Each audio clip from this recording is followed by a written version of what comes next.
Have you ever wondered what it would be like to witness a revolution, an uprising that changed the course of a nation's history? Picture this. The year is 1857, and the Indian subcontinent, a land rich in culture and history, is under the stern grip of the British East India Company.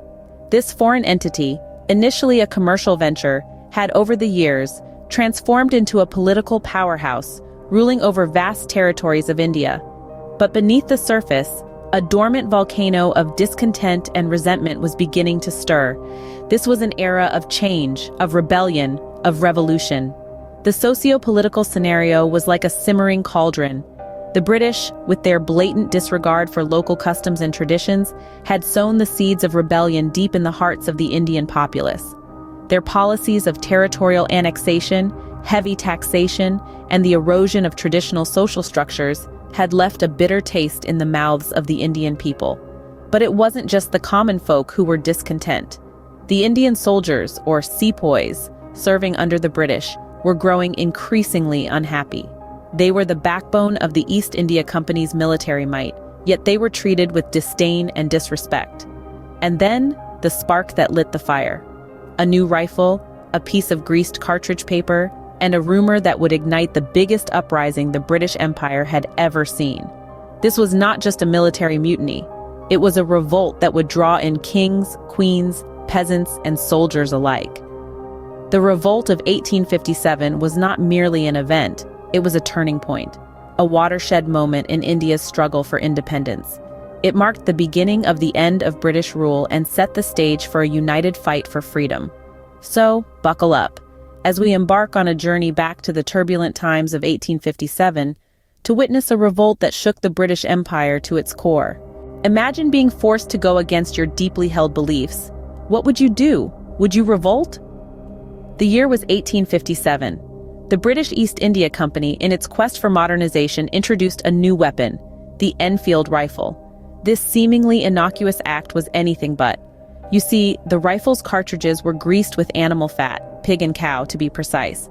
Now, here's where the problem arose.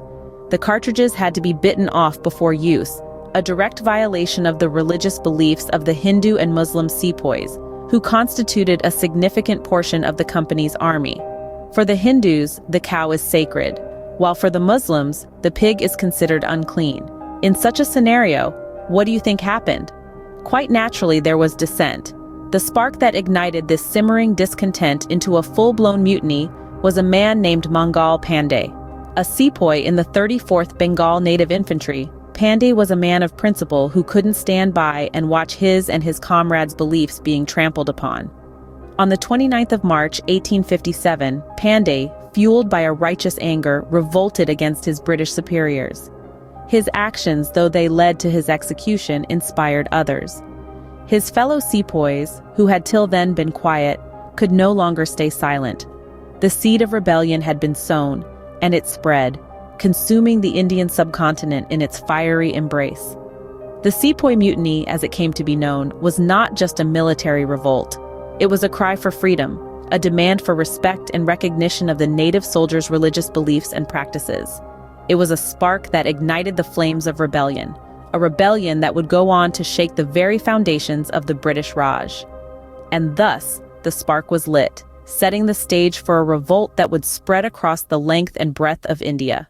As the saying goes, a single spark can start a prairie fire, and indeed the revolt spread like wildfire. It was not long before the flames of rebellion, sparked by the Sepoy Mutiny, began to fan out across the vast Indian subcontinent. The revolt was not confined to the barracks of Meerut or the streets of Delhi. It was a widespread movement, a collective uprising that gripped various corners of India. The spirit of rebellion was infectious, and it didn't take long for the fire of resistance to reach Jhansi, Lucknow, and Kanpur. In Jhansi, a fearless queen emerged as a symbol of resistance. Rani Lakshmibai, the widow of the late Maharaja of Jhansi, refused to accept the British policy of doctrine of lapse, which aimed at annexing princely states with no male heir. With a fiery spirit and a relentless will, she led her troops against the British, proving that the might of a determined woman could shake the very foundations of an empire. Further north, in the historic city of Delhi, the aging Mughal emperor Bahadur Shah Zafar was declared the Emperor of India by the rebellious sepoys. Despite his advanced age and frail health, Zafar became a symbol of unity and resistance, his name serving as a rallying cry for the rebels. In Kanpur, Nana Sahib, the adopted son of the exiled Peshwa Baji Rao II, joined the revolt. Fueled by a deep resentment against the British who had denied him his father's pension and kingdom, Nana Sahib led the rebellion in Kanpur with a fierce determination.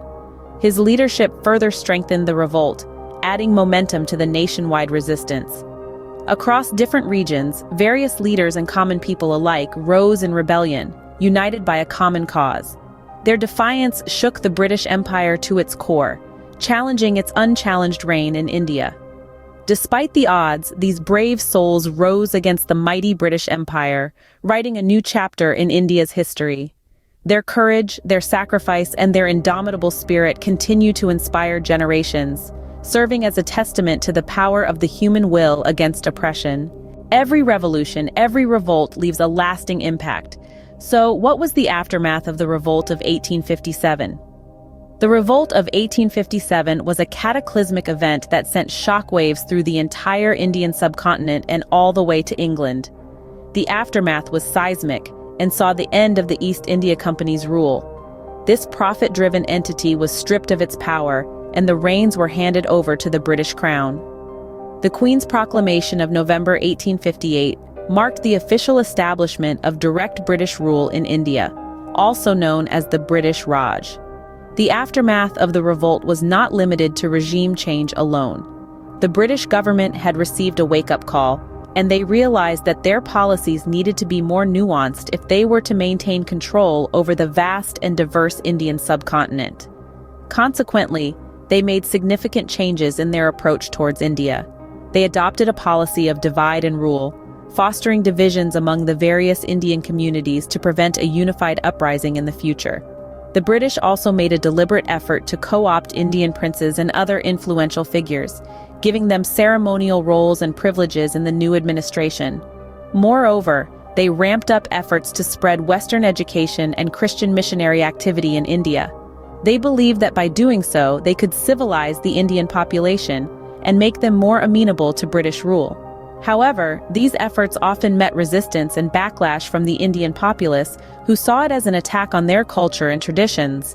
The revolt also had a significant impact on the psyche of the Indian people. It was a stark reminder of the oppressive nature of British rule. It sparked a sense of nationalism among the Indians and sowed the seeds for the eventual struggle for independence.